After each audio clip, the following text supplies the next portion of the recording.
Greetings and salutations, Second Star Right with some more Raid Shadow Legends. Today, I thought we'd talk about the whale, the majestic beast of the sea no, not the majestic beast of the sea. We're talking about whale, the lifeblood upon which most free-to-play games rely on. That is sadly the facts.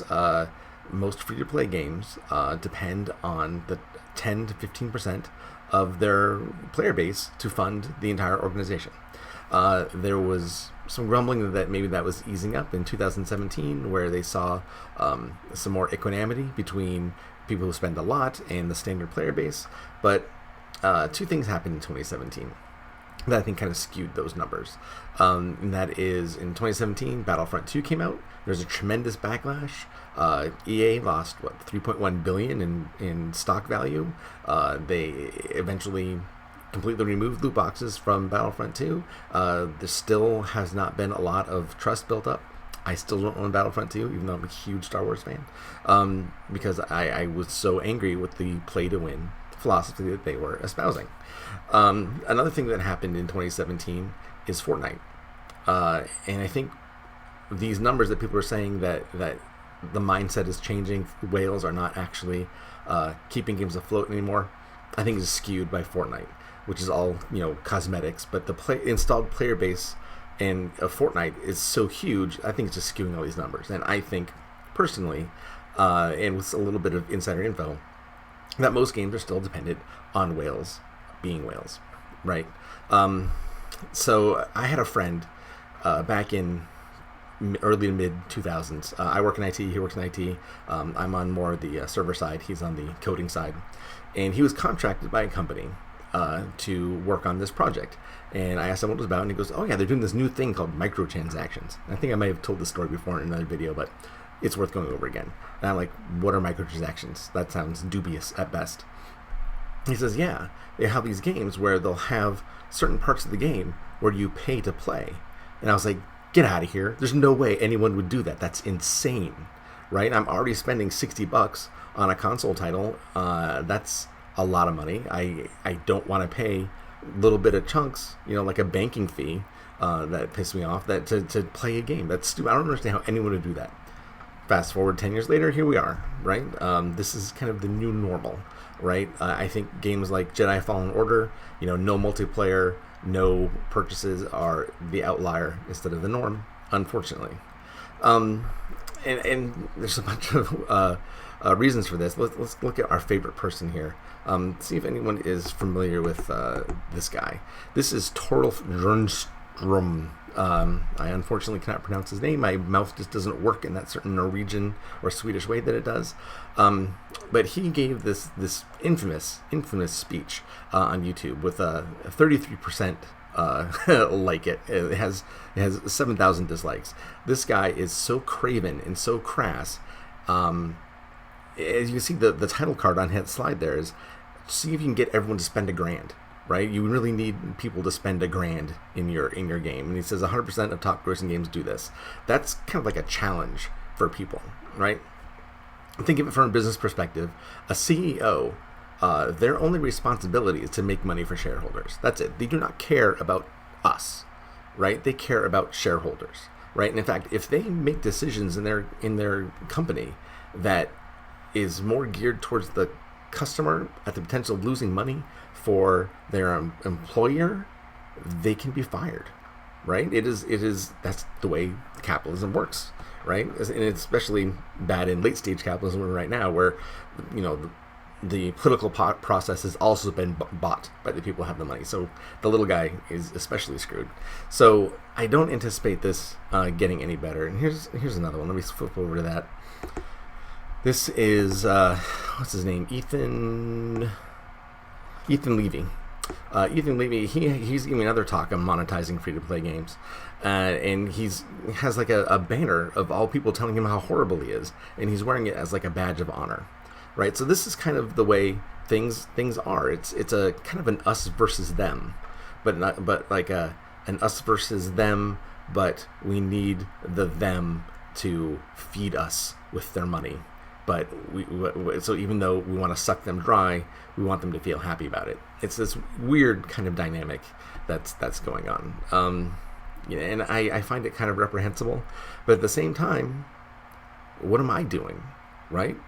I really enjoy playing Raid, and I have spent money in Raid that I can't even really comprehend, right? Not that it's a bad thing, but to think of my attitude 15 years ago or however long it was when I was like aghast at the mere notion of paying for microtransactions in a game, and to the point where I'm at now, where it's kind of commonplace. And sadly, I think to myself, okay, I will look at a console game and debate spending $60 on. Like, you know what? Maybe I'll wait till it comes in used, just so I don't feel like I'm getting ripped off, right? Like in 2 weeks I can buy this for $30, right? I'll just wait. And here I am in Raid spending $60 for chickens, right? I'm like, what am I doing? What has become of me, right? So I have this like bit of an existential crisis. So when I see Plarium gifting a Dracomorph to a player, I kind of, that's going to happen, right? And it will add another layer, in that it's a gambling company that owns Plarium. So I can totally see that there's the divide between Plarium, the game developers who love games and want to make a great experience for people, and then their corporate overlords going, where's the money? Where's the money? We spent $500 million on you. We need to see a return on our investment, and we need to see it quick, or you can go and play Hello Kitty Island or something, right? That's where you can work for. That's your next employer if we don't see a turnaround here.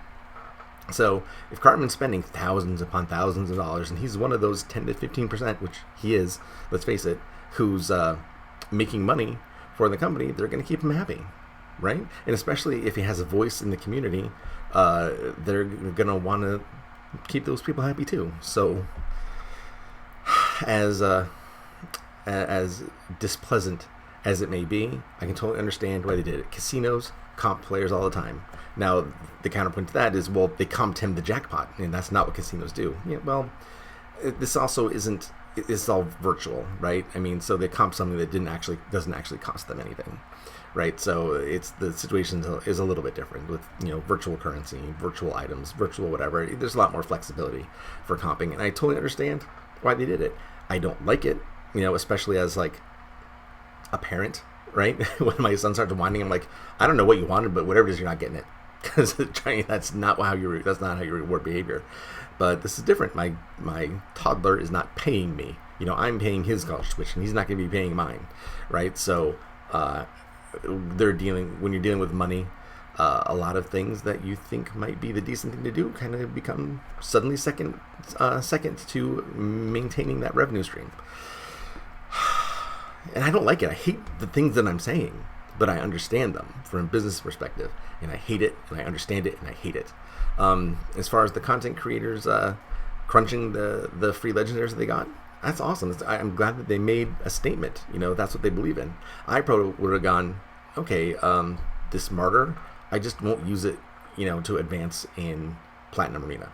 If they're thinking of it from a fair point of view, I just won't use it. You can just keep it because you're still going to need it to make videos with and show examples and do other stuff and champion guides. You can always put it in your martyr. I don't know. I'm just saying there's other ways to do it, but from a solidarity with the user base standpoint, I commend like Darth microtransactions and Choffley Mobile. That was cool of them to do. Probably not necessary, but still, I appreciated it regardless. And again, this is a uniquely kind of Western Hemisphere attitude also, right? Like China does not really care if you're being play to win. They do not care one iota. And I know Cartman is in the Russian community, I think, and I'm not sure exactly what their attitudes are towards it, but culturally, China doesn't care. They didn't even have consoles. Like their installed console base is like less than 1 million. It might even be less than 500,000. I know it's really small because they didn't allow consoles in the regular market until quite recently.